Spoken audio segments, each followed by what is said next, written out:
ini saya bersama klien kami bernama Bapak Stefanus. Cuman dalam hal ini beliau keberatan untuk menampakkan wajahnya, cukup hanya dengan soundnya saja. Nanti bagi rekan-rekan wartawan yang ingin bertanya, silakan bertanya langsung dengan beliau. Itu yang bisa kita paparkan untuk hari ini terkait daripada apa perilaku dan langkah yang telah dilakukan oleh pihak sebelah, terutama dari kuasa hukumnya, termasuk juga prinsipalnya. Itu yang bisa kita sampaikan. Bahwa dengan tindakan kemarin yang dilakukan oleh saudara YI dan saudara FVW yang memposting di IG pribadinya dan juga kuasa hukumnya, itu dengan sengaja menyebarluaskan dokumen-dokumen milik pribadi klien kami yang dalam hal ini adalah tanda terima laporan polisi sebanyak 4 buah, merupakan suatu tindakan yang kami sangat sayangkan. Karena sebagaimana kita ketahui bahwa di dalam hukum positif di Indonesia itu adalah yang berlaku namanya Undang-Undang ITE yang tercantum di dalam pasal 26, yaitu mengatur semua informasi yang menyangkut pribadi seseorang. Penyebaran informasi tersebut harus dilakukan berdasarkan persetujuan orang yang bersangkutan. Nah, ini yang kita sangat sayangkan dari perilaku mereka semuanya. Dan terutama juga untuk saudara kuasa hukum, dalam hal ini juga tidak tutup kemungkinan Anda sebagai kuasa hukum atau sebagai seorang advokat harusnya Anda tunduk kepada Undang-Undang Advokat nomor 18 tahun 2003, di mana di dalam setiap tindak tanduk kita itu harus tunduk kepada kode etik berprofesi. Itu harus dipegang teguh. Jangan kita melanggar, jangan kita melampaui batas di mana terkait surat kuasa yang kita pegang. Dan ada dugaan, kalau bisa kita jabarkan di pasal 6 huruf E, itu bahwa advokat dilarang melakukan pelanggaran terhadap undang-undang ataupun melakukan perbuatan tercela. Tindakan menyebar luaskan dokumen milik pribadi klien kami itu terlihat ada indikasinya pelanggaran terhadap undang-undang advokat itu sendiri. Nah, di sini nanti daripada saudara kuasa hukum itu baca di pasal 17-nya, sehingga advokat itu memang diajarkan boleh memperoleh informasi yang berkaitan untuk kepentingan kliennya, tetapi bukan untuk disebarluaskan. Apalagi datang ke Barreskrim lah, memposting di IG lah, atau menyebarluaskan secara transparan melalui media massa, melalui wartawan. Itu kami sangat sayangkan. Demikian teman-teman yang bisa kita sampaikan.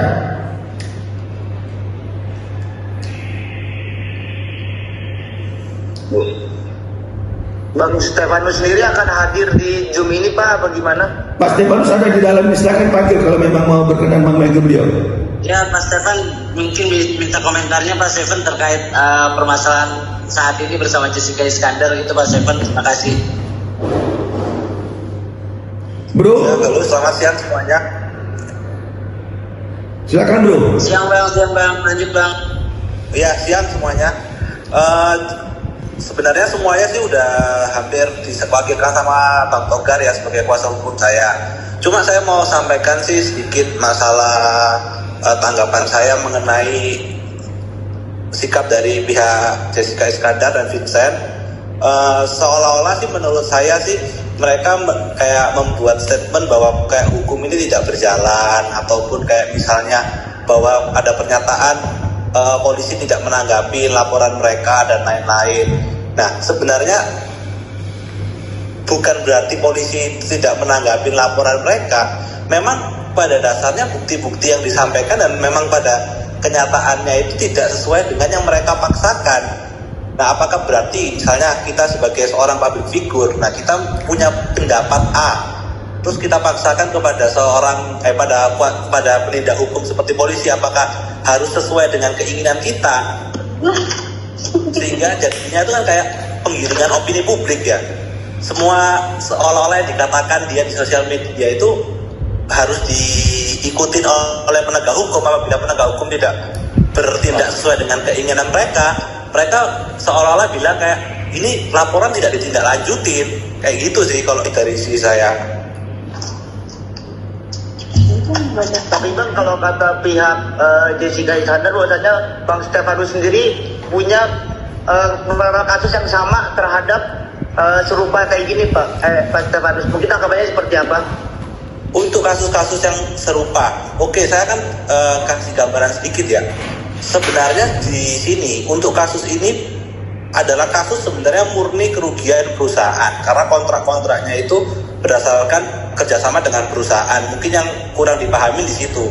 Bukan berarti seperti yang diceritakan di sosial media bahwa mobil itu mobil itu dibawa kabur oleh saya atau gimana. Karena bisa dicek juga saya tidak ada membawa mobil itu dalam artian mobil itu saya bawa lari.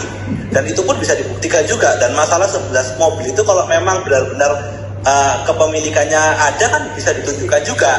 Jangan maksudnya kayak kita seolah-olah digiring saya ini adalah orang yang salah gitu loh. Dan di sini posisi saya ketika saya menjadi komisaris di perusahaan PT Pesona Trip dan memang perusahaan itu mengalami kerugian, seharusnya secara hukum ini kan bukan 100% tanggung jawab saya kalau misalnya dibilang secara hukum perusahaan ya.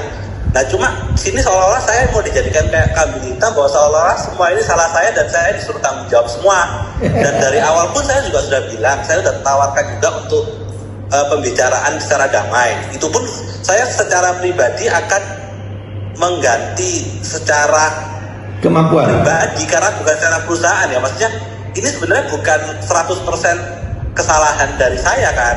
Nah cuma saya sudah tawarkan untuk damai dan saya ganti dengan uang pribadi. Ya memang yang mereka harapkan pengembaliannya totalnya secara langsung seperti itu ya kan tidak bisa karena kan posisinya saya juga rugi dan bukan saya bawa pergi dananya akan seperti itu maksudnya. betul. Jadi sudah clear ya teman-teman ya. Berarti banyak orang yang bilang bahwasanya wah nih Kak Stefanus ini menipu banyak orang. Nah itu tanggapannya gimana? Nah, itu semua yang mereka mengatakan menipu banyak orang itu. Jadi gini. Ya coba dibawa buktinya aja. Jadi gini, kata-kata menipu sampai detik ini belum melekat kepada klien kami. Itu satu. Kedua, JI dan FVF selalu menyatakan dirinya korban. Sampai detik ini tidak ada satupun yang menyatakan alat bukti bahwa dia sebagai korban. Belum ada itu. Jadi itu tadi klien kita bilang penggiringan opininya terlalu dahsyat. Apa karena artis harus dituruti kemauannya? Ya nggak bisa gitu dong. Ingat, di dalam hukum hak warga negara itu equal, sama. Jadi jangan memaksakan kehendak, jangan memaksakan keinginan. Cobalah belajar daripada hukum acara yang tertib, yang benar, bukan dengan emosi teriak-teriak, bukan dengan koar-koar, bukan juga dengan melapor sana, melapor sini, bawa LP orang lain. Halo, bawa LP orang lain ke dalam LP-nya JI sehingga dibawa ke Barreskrim. Itu hal yang lucu, yang aneh. Karena apa? Di sini ada hak warga negara yang dilanggar. Dan jangan lupa, itu kuasa hukum sering banget menyerang pribadi. Jadi tolong diperhatikan. Anda itu tunduk kepada aturan Undang-Undang Advokat nomor 18 tahun 2003. Ada kita kode etik yang tidak boleh kita langgar dalam hal ini.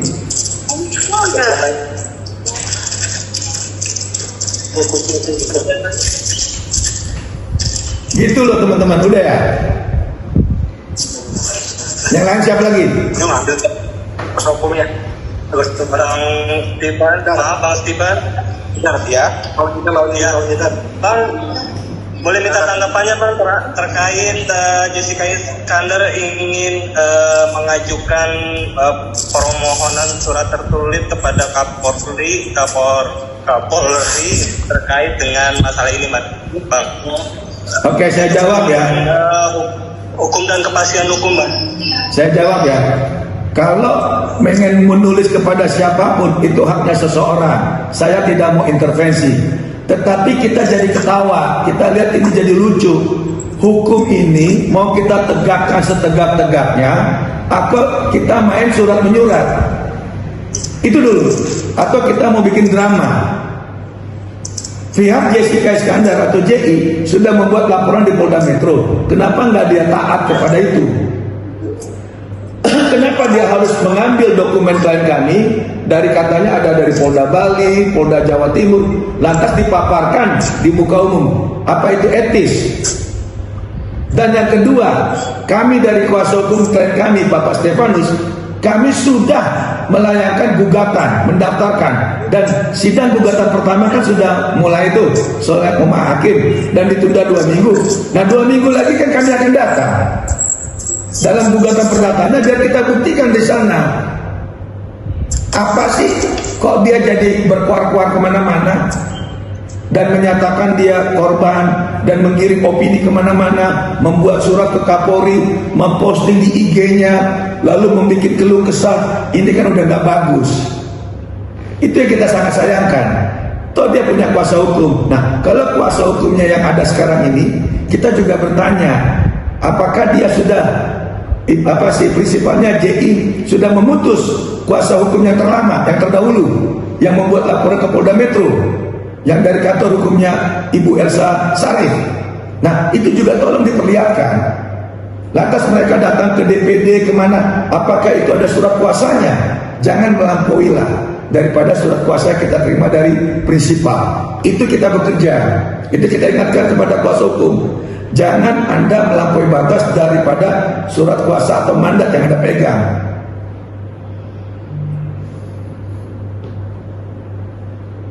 Oke Bang Togar, makasih Bang penjelasannya Bang. Siap. Silakan yang mau tanya dengan Pak Stefanus. Teman-teman ada yang lain kah? Mungkin apa sih ibaratnya setiap sidang ibaratnya Pak Stefanus tidak pernah hadir. Mungkin ada teman. Kalau masalah di gugatan keperdataan itu kewajiban hadirnya seorang daripada prinsipal itu memang tidak diperlukan.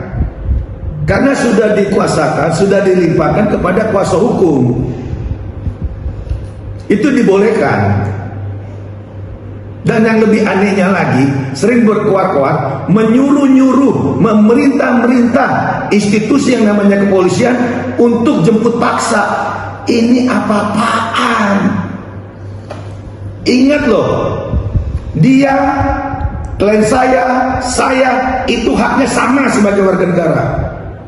Nggak boleh merintah-merintahkan Kapolri, merintah-merintahkan polisi seolah-olah dia sudah jadi korban. Kan belum ada bukti, belum ada pembuktian.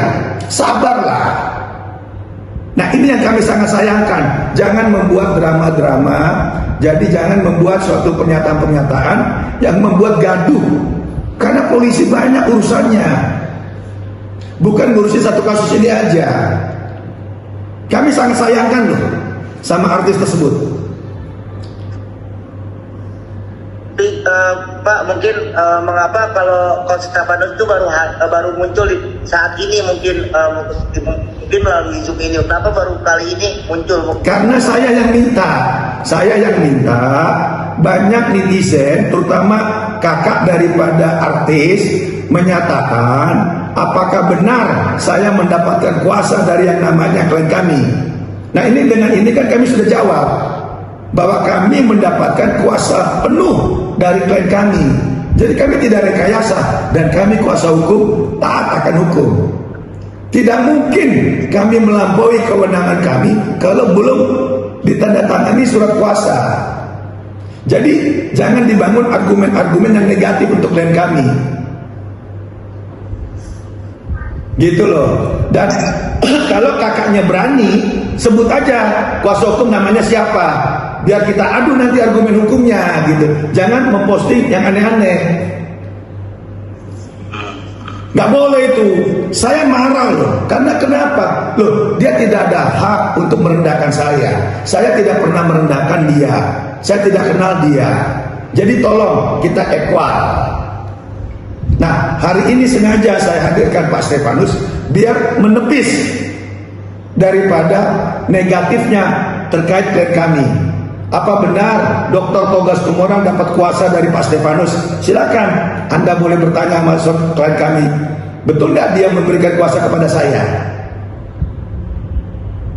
Dan yang paling terpenting, Apalagi zaman sekarang. Kemarin ada pernyataan dari suaminya ya, yang bernama Ahmad YI, itu katanya klien kami menawarkan judi-judi online. Lah, jadi kami bertanya, halo, apa lupa dengan masa lalu yang kemarin ada video mengajak gaming-gaming gitu loh.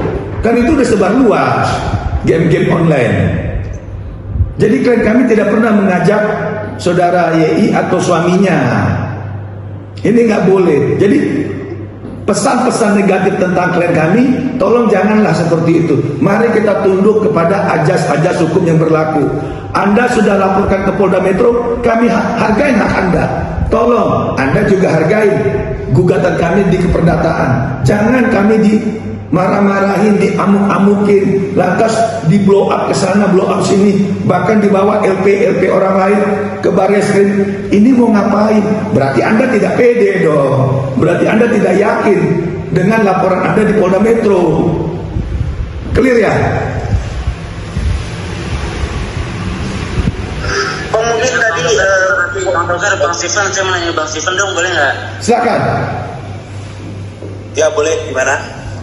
Ya, Bang Steven, mengenai tadi kan bilang Abang sudah ada, dari Abang sendiri sudah ada keinginan untuk memberikan ganti rugi gitu ya Bang ya. Untuk maksudnya ada itikat baik untuk memberikan ganti rugi terhadap kerugian yang diklaim sama Jessica Iskandar gitu. Dan ini sudah ada kesepakatan belum Bang dari pihak Jessica Iskandar, dan kesepakatannya seperti apa? Kalau misalnya setuju, kenapa sampai akhirnya Abang gugat, mereka juga berpol-pol melayangkan laporan polisi gitu Bang. Terima kasih Bang. Untuk masalah pembicaraan perdamaian itu sebenarnya kita sudah bicarakan di awal-awal sebelum dimasukkannya gugatan ke bukan gugatan ya, laporan ke Polda Metro. Cuma waktu itu waktu pembicaraan itu memang belum kita sempat tanda tangan surat perdamaian atau gimana. Nah, waktu itu saya yang tawarkan secara pribadi bahwa oke, kalau memang mengalami kerugian, oke, kita maksudnya dari pihak saya akan berusaha mengembalikan kerugian tersebut dalam tempo waktu sekian. Nah, tapi dari pihak mereka tuh tidak mau menerima gitu loh. Maksudnya dengan tempo waktu sekian tuh mereka tidak mau terima. Mereka minta kayak misalnya itu pengembalian harus secara langsung. Nah, sedangkan kondisi perusahaan itu rugi. Nah, sekarang apakah sekarang perusahaan rugi? Tiba-tiba mereka mau menuntut pengembalian full seperti itu. Dan tiba-tiba kalau tidak bisa mengembalikan secara full, mereka mempidanakan. Nah, seolah-olah kan ini kayak kriminalisasi kepada saya kan gitu. Jadi mau nggak mau ketika ada kerugian dalam suatu usaha yang dialami oleh pihak Jessica Iskandar, mereka maunya kalau uangnya itu tidak kembali full ya orang itu di penjara. Nah, apakah hukum bisa dipaksakan kayak gitu loh maksudnya? Nah, sedangkan dari pihak kita sudah dikomunikasi baik-baik, sedangkan untuk penawaran dari kita juga ditolak gitu loh. Ditolak bukan karena apa ya, ditolak karena mungkin tidak sesuai dengan kemauan mereka pengembalian secara full. Dan sedangkan dari kita ya bagaimana mau mengembalikan secara full kalau memang kondisi perusahaan memang benar-benar rugi kan gitu. Oh gitu Bang, oke Bang, sebelumnya kan dari pihak Jessica Iskandar juga bilang dari pihak Abang sudah memberikan ganti rugi atau mungkin berangsur gitu Bang, yang memberikan ganti rugi secara berangsur, dan itu katanya bukti transfernya palsu Bang, dan itu yang permasalahan pihak Jessica Iskandar. Itu materi. Boleh ada tanggapan Bang? Itu nanti materi. Apakah pernah ditunjukkan bukti transfer palsu itu ada? Ya. Buktinya dong. Ada nggak bukti transferan bahwa itu palsu? Mana?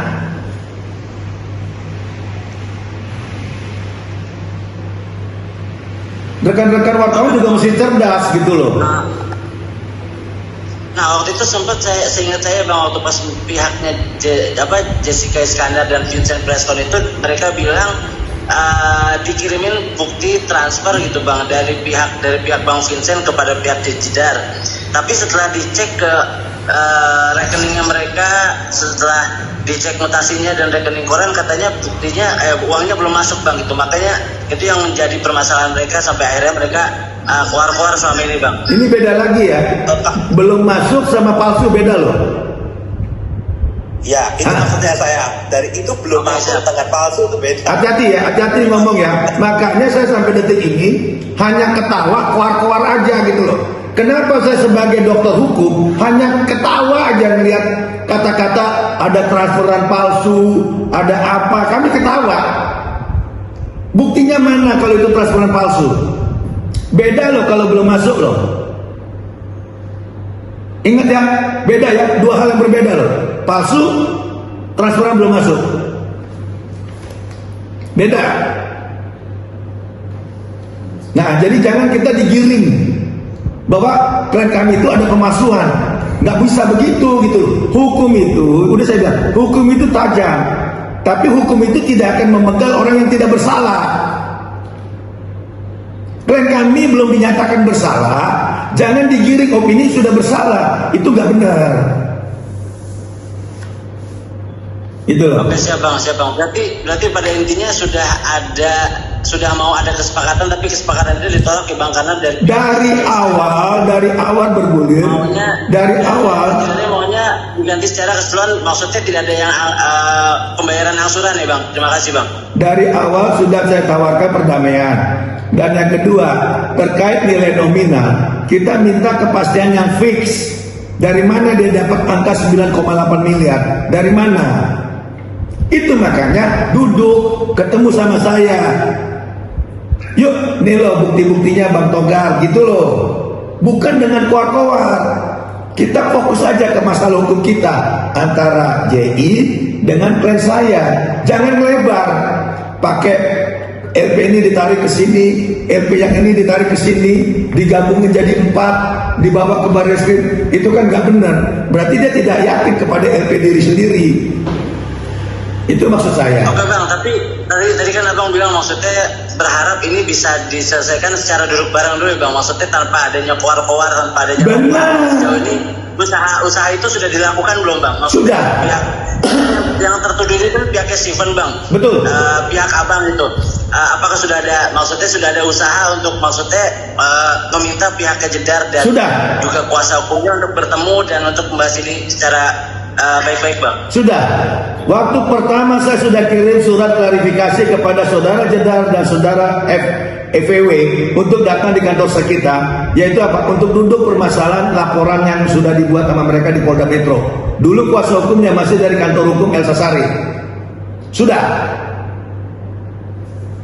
Ada surat klarifikasi kita. Karena tidak ditanggapi, makanya kita maju somasi 1, somasi 2. Juga nggak ditanggapin, ya sudah, kami ambil pilihan. Ada pidana, ada perdata. Karena kalau pidana harus yang datang prinsipal, karena terkait masalah surat keputusan bersama 3 menteri. Nah, kami ambil hal yang langkah perdata. Itulah kita masukkan ke gugatan perdata di PN Jakarta Selatan. Itu pun masih dipelintir, seolah-olah kita tidak kooperatif sama pengadilan. Aduh, ini dari mana ilmu hukumnya? Tidak mungkin saya tidak kooperatif. Orang kita yang menggugat, orang kita yakin kita bakal menang. Oke, siap Bang Togar. Bang Steven, izin Bang Steven, sampai detik ini maksudnya masihkah ada niatan untuk memberikan itikat baik gitu, memberikan apa yang merasa dirugikan sama Jessica Iskandar gitu untuk dibayar secara berangsur gitu Bang Steven? Terima kasih. Dari awal sudah saya sampaikan untuk hal itu, cuma sampai pembicaraan terakhir itu posisinya kan penawaran itu ditolak bahwa tidak mau kalau misalnya dengan sistem yang kita berikan. Nah, dan tiba-tiba sekarang adanya kan seolah-olah mereka sudah kayak mengkriminalisasi ya. Ketika mereka bikin laporan, mereka publish ke sosial media, mereka publish ke wartawan kemana-mana, seolah-olah laporan mereka tidak ditanggapin. Dan mereka maunya pihak kepolisian itu melakukan hal-hal yang sesuai dengan keinginannya mereka. Nah, kalau dari pihak kita udah melakukan perdamaian aja tidak ditanggapi, tapi sekarang sudah dilakukan kriminalisasi ya. Jujur kalau sekarang sih kita belum ada pembicaraan lebih lanjut masalah proposal perdamaian itu. Tapi yang kita harapkan sekarang ya tolong jangan dari pihak mereka itu kayak menggiring opini masyarakat dan menggiring opini media bahwa seolah-olah itu mereka itu tidak ditanggapi laporannya. Nah kan laporan yang misalnya dengan bukti-bukti yang kurang lengkap, apakah sekarang sebagai public figure bisa memenjarakan orang dengan segampang itu? Orang suruh jemput paksa, dari pihak kepolisian suruh jemput paksa, dari pihak yang lain juga mereka minta bantuan. Nah seolah-olah kan kayak mereka nggak percaya dengan pihak kepolisian dan malah mereka mendiskreditkan bahwa pihak kepolisian nggak bekerja maksimal, padahal pihak kepolisian juga menurut saya sudah bekerja berdasarkan fakta yang ada ya. Ya kalau memang fakta hukum itu, ya kalau fakta hukumnya tidak sesuai dengan yang dituduhkan, ya apakah sekarang pihak kepolisian harus menurutin kemauan mereka kan gitu? Dan saya tambahkan ya, dan saya tambahkan lagi satu. Artinya proposal perdamaian itu masih berlaku ya Bang dari pihak Bang Steven untuk Jedar gitu untuk menyelesaikan masalah ini walaupun tidak bisa diberikan secara langsung gitu semuanya ya Bang. Iya, sebenarnya kalau dari pihak saya juga nggak mau seperti ini kan, apalagi sampai ke media kemana-mana. Dan bisa saya tambahkan tadi, kita harus taat ajas berproses dalam hal hukum. Polisi sudah bekerja maksimal, biarkan polisi menemukan 2 alat bukti. Gitu loh, jangan malah polisi sudah bekerja dilaporin ke Propam Mabes Polri. Kan kasihan para penyidik Polda Bali. Mereka kan kerja sudah maksimal, jangan diadu-adu antara institusi, jangan diadu-adu antara penyidik satu dengan penyidik yang lain. Kemarin kata laporan ke Kabak Wasidik, ini juga kami lihat, loh kok kayak begini, yang dibawa juga bukan LP-nya dia, tapi LP orang lain yang menyangkut klien kami. Ini kami sangat sayangkan. Kenapa? Itu adalah alat dokumen klien kami. Kenapa yang mereka yang umbar? Kami akan ambil langkah tegas loh. Jadi saya Bang Togar, Bang Steven, cukup dari saya Bang. Yang lain mungkin ada tambahan lagi. Bang Steven, mungkin saya mau nanya, mungkin terkait soal ibaratnya kan Bang Steven udah muncul nih di ibaratnya di rekor kali ini, tapi hanya muncul suara. Kenapa kita tidak muncul kayak visual gambar abang? Apakah ada ketakutan sendiri atau seperti apa mungkin? Untuk sementara seperti ini dulu, karena klien kami ini tidak mau terpublis. Dia tidak biasa dengan sorotan-sorotan kamera ataupun terpublis. Dia seorang pengusaha. Itu yang bisa kita sampaikan. Saya rasa udah cukup ya. Kalau dari saya cukup Bang. Oke, kalau gitu kita tutup aja sesi ini.